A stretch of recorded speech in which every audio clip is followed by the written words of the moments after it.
नमस्कार, स्वागत है आप सभी का डीडी न्यूज के इस खास बुलेटिन एक्सप्रेस 100 में, जहां हम आपके लिए लेकर आते हैं राजनीति, मनोरंजन, देश दुनिया, खेल और व्यापार जगत की सभी बड़ी खबरों को एक्सप्रेस यानी कि फटाफट अंदाज में। आपके साथ मैं हूं संध्या शर्मा। तो देखिए खबरें तेज रफ्तार से। राष्ट्रपति द्रौपदी मुर्मू ने राष्ट्रीय सेवा योजना पुरस्कार किए प्रदान। युवा एनएसएस छात्र स्वयं सेवकों को सामुदायिक सेवा के लिए प्रोत्साहित करना है पुरस्कारों का उद्देश्य। चुनाव आयोग आज बिहार विधानसभा चुनाव की तारीखों का ऐलान करेगा। चुनाव आयोग ने आज शाम 4 बजे प्रेस कॉन्फ्रेंस बुलाई है। जदयू कार्यकारी अध्यक्ष संजय झा ने कहा कि जनता काम पर वोट डालेगी। लोगों ने मन बना लिया है कि डबल इंजन की सरकार फिर आएगी।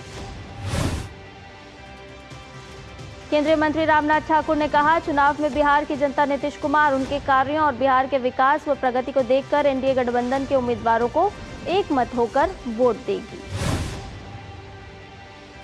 भाजपा प्रदेश अध्यक्ष दिलीप जायसवाल ने विपक्ष पर निशाना साधते हुए कहा कि विपक्ष अब विकास पर बात ही नहीं करता। कांग्रेस नेता अखिलेश प्रसाद सिंह ने कहा कि कांग्रेस पार्टी और महागठबंधन पूरी तरह से है तैयार। महागठबंधन के नेतृत्व में सरकार बनाने के लिए सभी तैयार हैं। बिहार के मुख्यमंत्री नीतीश कुमार पटना मेट्रो के पहले चरण का आज उद्घाटन किया। पटना में मेट्रो की शुरुआत से शहर में यातायात जाम की समस्या से निजात मिलेगी। राजस्थान में जयपुर के सवाई मानसिंह अस्पताल के आईसीयू वार्ड में भीषण आग लगने से 7 मरीजों की मौत हो गई। राजस्थान के मुख्यमंत्री भजनलाल शर्मा ने आग लगने की घटना पर वरिष्ठ अधिकारियों से पूरे मामले की जानकारी ली और घायलों के इलाज की समीक्षा भी की। उन्होंने हादसे की जांच के आदेश दिए हैं। जयपुर में सवाई मानसिंह अस्पताल में आग लगने की घटना पर 6 सदस्यीय जांच कमेटी का गठन किया गया है। जयपुर में सवाई मानसिंह अस्पताल में हुए दर्दनाक हादसे पर प्रधानमंत्री नरेंद्र मोदी ने दुख व्यक्त किया है। प्रधानमंत्री ने कहा कि राजस्थान के जयपुर में एक अस्पताल में आग की त्रासदी के कारण हुई जनहानि अत्यंत दुखद है। जिन्होंने अपने प्रियजनों को खोया है, उनके प्रति मेरी संवेदनाएं। घायल लोग शीघ्र स्वस्थ हों, यही प्रार्थना है। जयपुर में सवाई मानसिंह अस्पताल में हुए दर्दनाक हादसे पर गृह मंत्री अमित शाह ने दुख व्यक्त किया है।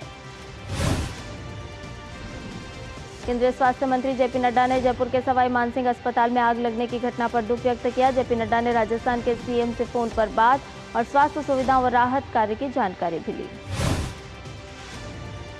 प्रधानमंत्री नरेंद्र मोदी ने दिल्ली भाजपा के पहले प्रदेश अध्यक्ष और वरिष्ठ नेता वीके मल्होत्रा के जीवन, जनहित के उनके कार्यों और पार्टी की श्रेष्ठ परंपराओं के प्रतीक के रूप में उनके योगदान पर अपने विचार साझा किए। उन्होंने कहा कि आने वाली पीढ़ियां उनके जीवन और उपलब्धियों से प्रेरणा पाती रहेंगी। ओडिशा के कटक में दुर्गा मूर्ति विसर्जन के दौरान 2 गुटों के बीच हुई झड़प के बाद अब स्थिति नियंत्रण में है। हिंसा के बाद पुलिस ने शहर के संवेदनशील इलाकों में फ्लैग मार्च निकाला। शहर के 13 इलाकों में कर्फ्यू अभी लागू है। कटक में आज शाम 7 बजे तक इंटरनेट सेवाएं बंद कर दी गई हैं। विश्व हिंदू परिषद ने आज कटक में 12 घंटे के बंद का आह्वान किया। हिंसा में 8 पुलिसकर्मियों समेत कुल 25 लोग घायल हुए हैं। पुलिस ने कुछ लोगों को गिरफ्तार भी किया है। ओडिशा के पुलिस महानिदेशक योगेश बहादुर खुरानिया ने कहा कि कटक में स्थिति फिलहाल नियंत्रण में है। पुलिस स्थिति पर कड़ी नजर रख रही है। हिंसा में शामिल सभी असामाजिक तत्वों के खिलाफ कार्रवाई की जाएगी। ओडिशा के मुख्यमंत्री मोहन चरण मांझी ने कटक में हुई 2 समूहों के बीच झड़प की घटना पर गहरी चिंता और दुख व्यक्त किया है। उन्होंने कहा कि सरकार कानून और व्यवस्था के प्रति कोई ढील नहीं बरतेगी। ओडिशा के मुख्यमंत्री ने कहा कि सरकार इन घटनाओं को लेकर बेहद गंभीर है और जो भी व्यक्ति कानून व्यवस्था को बाधित करने में संलिप्त पाया जाएगा, उसके खिलाफ सख्त से सख्त कार्रवाई की जाएगी। उन्होंने चेतावनी दी कि किसी को भी बख्शा नहीं जाएगा। ओडिशा के सीएम ने नागरिकों से अपील की है कि वो अफवाहों पर ध्यान ना दें और प्रशासन का सहयोग करें। उन्होंने भरोसा दिलाया कि सरकार स्थिति पर पूरी तरह से नजर रखे हुए है और शांति बहाली के लिए सभी जरूरी कदम उठाए जा रहे हैं। भारतीय नौसेना ने अत्याधुनिक anti submarine warfare shallow watercraft Androth को अपने बेड़े में शामिल कर लिया है। विशाखापट्टनम में आयोजित एक भव्य समारोह में नौसेना में इसे शामिल किया गया। आंद्रोथ के नौसेना में शामिल होने से एसडब्ल्यू क्षमताओं, विशेषकर तटीय जल में खतरों से निपटने की दक्षता में महत्वपूर्ण वृद्धि होगी। विदेश मंत्री डॉक्टर एस जयशंकर आज पहले अरावली शिखर सम्मेलन का उद्घाटन करेंगे। इस 2 दिवसीय अंतर्राष्ट्रीय सम्मेलन का विषय है भारत और विश्व व्यवस्था 2047 की तैयारी। संसदीय कार्य और अल्पसंख्यक मामलों के मंत्री किरण रिजिजू ने आई लव मोहम्मद अभियान को लेकर बड़ा बयान दिया है। उन्होंने कहा कि ऐसे अभियान देश में विभाजन और अराजकता फैलाने की साजिश का हिस्सा हो सकते हैं। मंत्री किरण रिजिजू ने स्पष्ट किया कि भारत एकजुट राष्ट्र है और मोदी सरकार के नेतृत्व में सभी समुदायों के बीच समानता और भाईचारा सुनिश्चित किया जा रहा है। हरियाणा के मुख्यमंत्री नायब सिंह सैनी जापान के दौरे पर है। मुख्यमंत्री नायब सिंह सैनी की अध्यक्षता में हरियाणा का एक प्रतिनिधिमंडल जापान सरकार के वरिष्ठ अधिकारियों से मिला। इस दौरान उन्होंने जापान के विदेश मामलों के राज्य मंत्री मियाज़ी तकुमा के साथ अहम बैठक की। बैठक में हरियाणा और जापान के बीच आर्थिक और सांस्कृतिक संबंधों को और मजबूत करने के तरीकों पर विस्तार से चर्चा हुई। हरियाणा के मुख्यमंत्री नायब सिंह सैनी ने जापान को हरियाणा ग्लोबल इन्वेस्टर्स समिट 2026 में पार्टनर कंट्री बनने का निमंत्रण दिया। ये समिट हरियाणा में अप्रैल 2026 में आयोजित की जाएगी, जिसमें दुनिया भर के निवेशक और उद्योगपति हिस्सा लेंगे। रक्षा मंत्री राजनाथ सिंह 9 से 10 अक्टूबर को ऑस्ट्रेलिया की 2 दिवसीय आधिकारिक यात्रा पर रहेंगे। 2014 के बाद किसी रक्षा मंत्री की यह पहली ऑस्ट्रेलिया यात्रा होगी। रक्षा मंत्री राजनाथ सिंह अपने ऑस्ट्रेलियाई समकक्ष के साथ द्विपक्षीय बैठक करेंगे। वहीं सिडनी में एक व्यापारिक गोलमेज बैठक की भी अध्यक्षता करेंगे, जिसमें दोनों पक्षों के उद्योग जगत के दिग्गज शामिल होंगे। रक्षा मंत्री राजनाथ सिंह की यात्रा के दौरान 3 समझौतों पर हस्ताक्षर किए जाने की योजना है, जो सूचना साझा करने, समुद्री क्षेत्र और संयुक्त गतिविधियों के क्षेत्र में सहयोग को और बढ़ाएंगे। उत्तर पश्चिम और पश्चिम मध्य अरब सागर में बना चक्रवाती तूफान शक्ति कमजोर पड़ गया है। साथ ही ये 15 किलोमीटर प्रति घंटे की रफ्तार से पश्चिम और दक्षिण पश्चिम अरब सागर की ओर मुड़ गया है। पश्चिम बंगाल के दार्जिलिंग, मिरिक और डुआस के बड़े हिस्से में शनिवार देर रात हुई मूसलाधार बारिश ने भारी तबाही मचाई। मिरिक और दार्जिलिंग के पहाड़ी इलाकों में इससे भारी भूस्खलन हुआ। इसमें 20 से ज्यादा लोगों की मौत की खबर सामने आई और दर्जनों घायल होने की भी सूचना है। पश्चिम बंगाल में दार्जिलिंग के मिरिक में भूस्खलन से आवासीय भवनों को भारी नुकसान पहुंचा है। मौसम विभाग ने दार्जिलिंग और कालिम्पोंग में बारिश का रेड अलर्ट जारी किया है। पश्चिम बंगाल के अलीपुरद्वार में भारी बारिश के कारण जल्दापारा वन पर्यटक लॉज पर लकड़ी का पुल ढह गया। पर्यटकों को कुमकी हाथी द्वारा बचाया गया।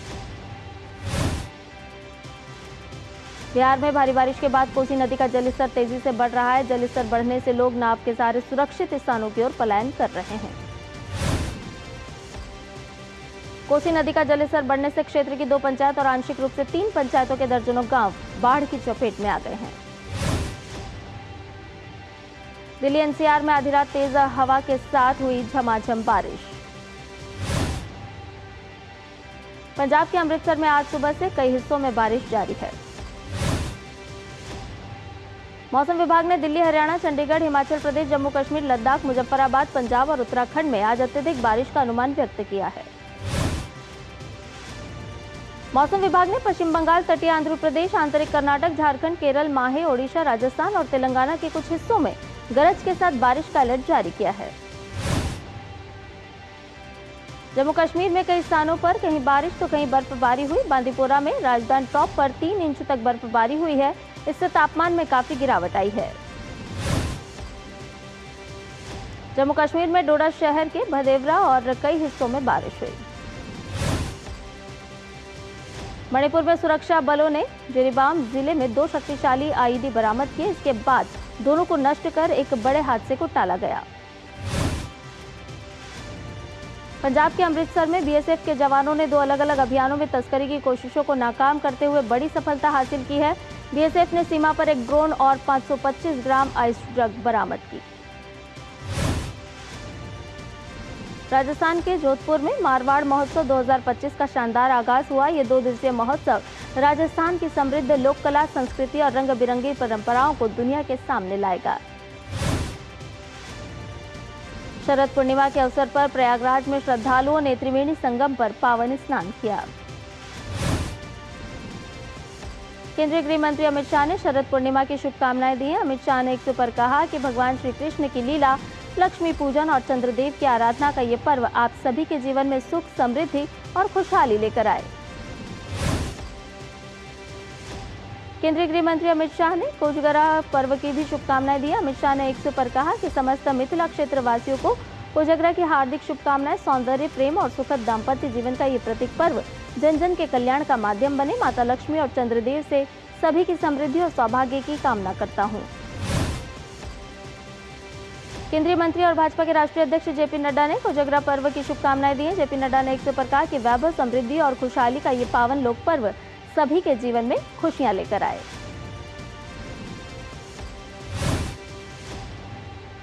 बुलेटिन में फिलहाल रुकेंगे एक छोटे से ब्रेक के लिए, जल्द हाजिर होंगे। जिंदगी एक गणित है और भविष्य एक कैलकुलेशन। देखते तो हम बहुत कुछ है, लेकिन सच कितना जानते हैं? इसी सच को हम आपके लिए डीकोड करेंगे।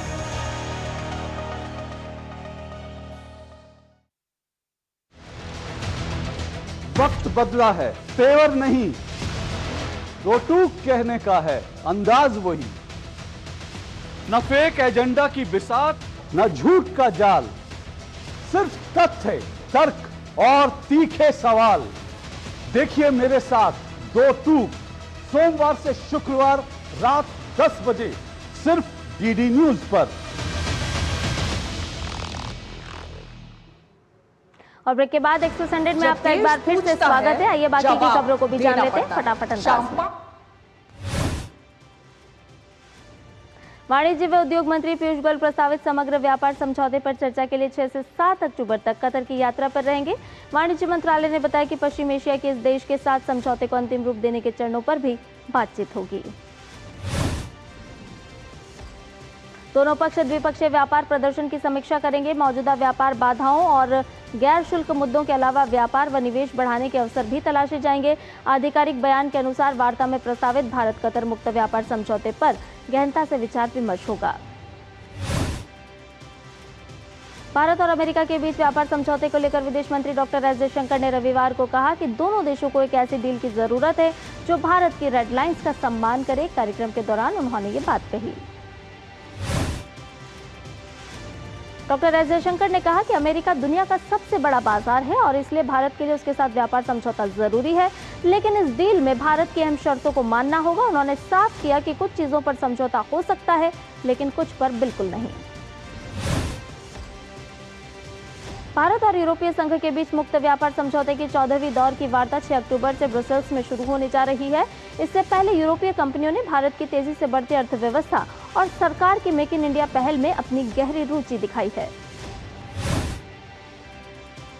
यूरोपीय बिजनेस फेडरेशन इन इंडिया की दूसरी वार्षिक आम बैठक में भारत में यूरोपीय संघ के राजदूत हार्वे डेल्फिन ने कहा कि भारत पहले से ही बड़ी संख्या में यूरोपीय निवेश और कारोबार का केंद्र रहा है। उन्होंने कहा कि प्रस्तावित एफटीए से दोनों पक्षों के बीच व्यापार, निवेश और रोजगार के नए अवसर खुल सकते हैं। विश्व बैंक की दक्षिण एशिया की मुख्य अर्थशास्त्री फ्रांसिस्का ऑनसार्च ने कहा है कि नवंबर 2022 में चैट जीपीटी के आने के बाद से भारत का कंप्यूटर सेवा निर्यात 30% तक बढ़ गया है, जबकि कुल सेवा निर्यात स्थिर रहा है।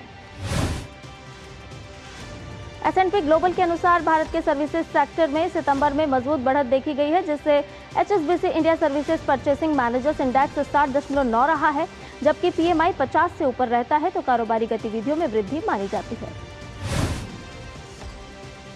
जीनोमिक टेस्टिंग अब भारत में तेजी से सस्ती और सुलभ हो रही है। BRCA 1/2 और NIPT जैसा रूटीन टेस्ट 5 से 20,000 रुपए तक उपलब्ध है। वहीं होल एक्सोम सिक्वेंसिंग की कीमत 25,000 से घटकर 18,000 और संपूर्ण जीनोम सिक्वेंसिंग अगले 3 वर्षों में 20,000 से कम होने की उम्मीद है। टेस्ट की लागत में गिरावट तकनीकी प्रगति और स्थानीय कंपनियों के प्रवेश से संभव हुई है। अस्पताल और डायग्नोस्टिक श्रृंखलाएं अपनी सेवाओं को महानगरों से आगे छोटे शहरों तक ले जा रही है और इसके साथ ही बायो इन्फॉर्मेटिक्स और AI में निवेश बढ़ रहा है। विशेषज्ञों के अनुसार अगली पीढ़ी के GST सुधारों का अर्थव्यवस्था पर मजबूत प्रभाव दिखने लगा है और इससे चालू त्योहारी सीजन में रिकॉर्ड बिक्री देखने को मिली है। इस बार पिछले 10 सालों का रिकॉर्ड टूट गया है। खबरों के मुताबिक मारुति ने 1,65,000 कारें डिलीवर की। महिंद्रा की बिक्री पिछले साल की तुलना में 60% बढ़ी है। हुंडई ने एसयूवी सेगमेंट में 72% हिस्सेदारी हासिल की और टाटा ने 50,000 वाहन बेचे हैं।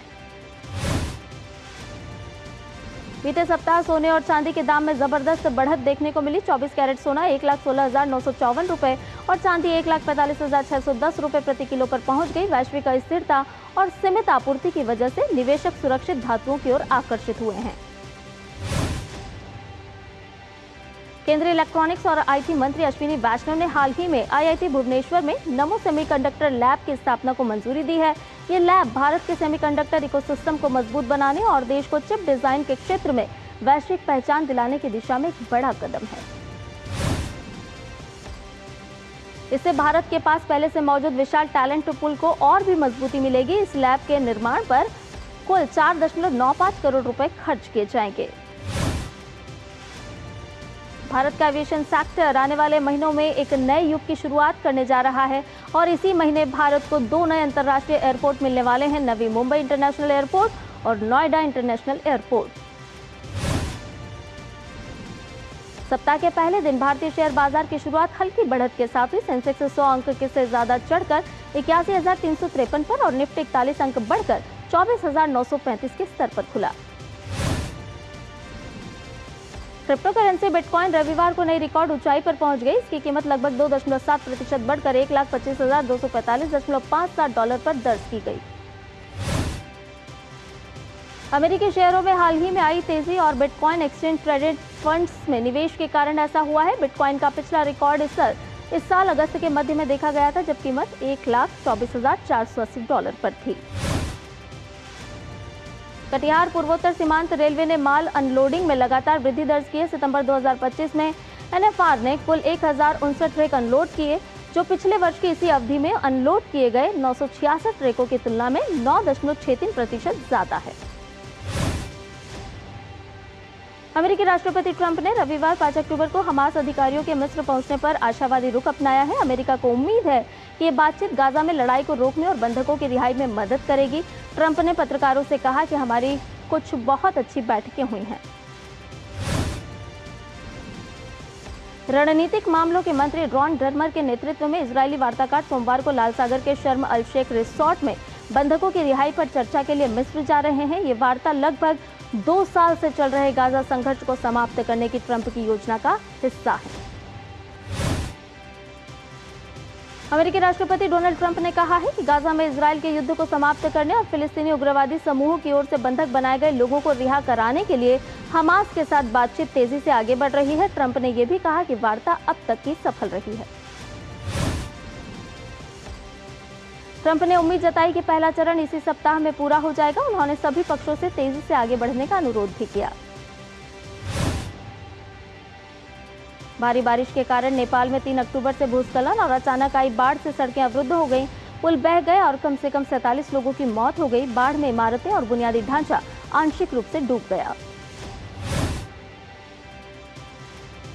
मुख्य जिला अधिकारी तुलसी बहादुर श्रेष्ठ ने निवासियों से सुरक्षित स्थानों पर शरण लेने का अनुरोध किया है। मौसम विभाग ने सोमवार यानी कि आज तक बारिश की संभावना व्यक्त की है। नेपाल में आई आपदा पर प्रधानमंत्री नरेंद्र मोदी ने दुख जताया। उन्होंने एक्स पर पोस्ट कर लिखा, भारी बारिश से हुई जनहानि और क्षति दुखद है। इस कठिन समय में हम नेपाल की जनता और सरकार के साथ हैं। एक मित्रवत पड़ोसी और प्रथम प्रतिक्रिया दाता के रूप में भारत हर संभव सहायता प्रदान करने के लिए प्रतिबद्ध है। फ्रांसीसी राष्ट्रपति पद के महासचिव मैनुएल मॉलिन ने 5 अक्टूबर को प्रधानमंत्री सेबेस्टियन लेकोर्नु के नेतृत्व वाली फ्रांस की नई सरकार के गठन की घोषणा की। राष्ट्रपति मैनुएल मैक्रों के करीबी सहयोगी रोलैंड लेस्क्वार को वित्त मंत्री नियुक्त किया गया।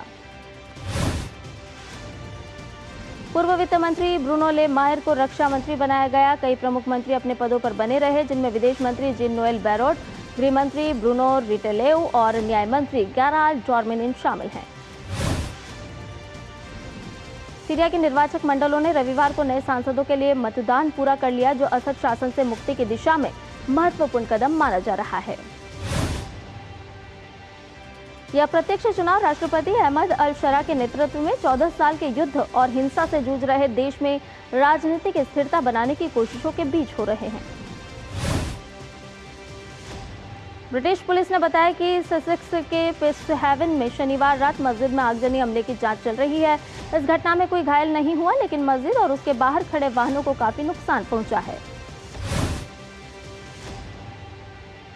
यह हमला मैनचेस्टर में हाल ही में 2 लोगों की मौत वाले हमले के कुछ दिन बाद हुआ। पुलिस ने कहा कि आरोपी एक ब्रिटिश नागरिक था और चरमपंथी इस्लामी विचारधारा से प्रेरित हो सकता है। हंगरी की संसद के सामने कोसुत स्क्वायर पर हजारों प्रदर्शनकारी 2026 के संसदीय चुनाव से पहले प्रधानमंत्री विक्टर ओरबान के विरोध में एकत्रित हुए। उन्होंने आर्थिक मंदी और उच्च मुद्रा स्थिति के बीच सरकार के कदमों के खिलाफ आवाज उठाई। प्रदर्शन के आयोजक रॉबर्ट पुस्तर ने ओरबान के मॉस्को के साथ घनिष्ठ संबंधों की आलोचना की और उनकी तुलना असफल कम्युनिस्ट नेताओं से की। उन्होंने भीड़ से कहा कि हमें विश्वास है कि एक नया युग आएगा।